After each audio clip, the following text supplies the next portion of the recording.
State accountability grades were initiated several years ago as one measure of the quality of a school and a school system. Because the ISTEP test from 2015 had some flaws and was more rigorous than past tests, scores were much lower than in previous years.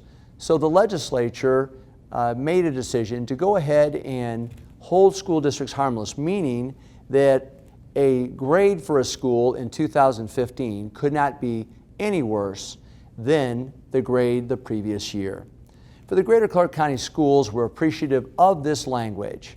We are fortunate to have many schools in our school district that are performing very well in terms of state accountability. From a high school perspective, we have 2A high schools in Charlestown High School, in New Washington Middle High School. Jeffersonville High School, one of the largest high schools in southern Indiana, with nearly 2,100 students, was a B school.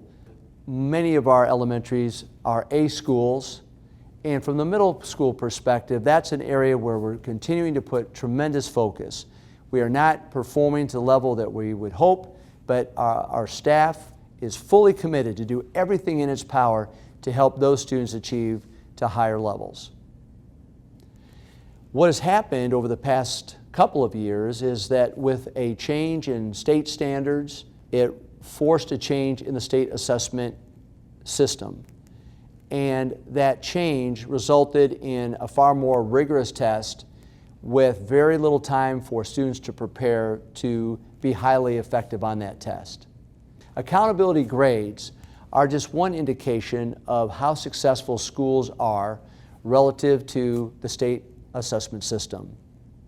I think it's important for the public to know that this year's accountability grades are not going to negatively impact our schools.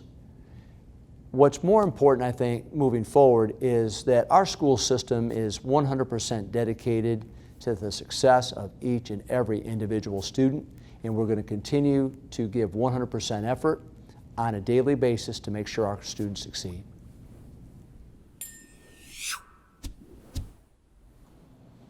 It is a difficult time to be a K-12 educator in Indiana. Educators in our region and across our state are more accountable today than at any other time in the state's history.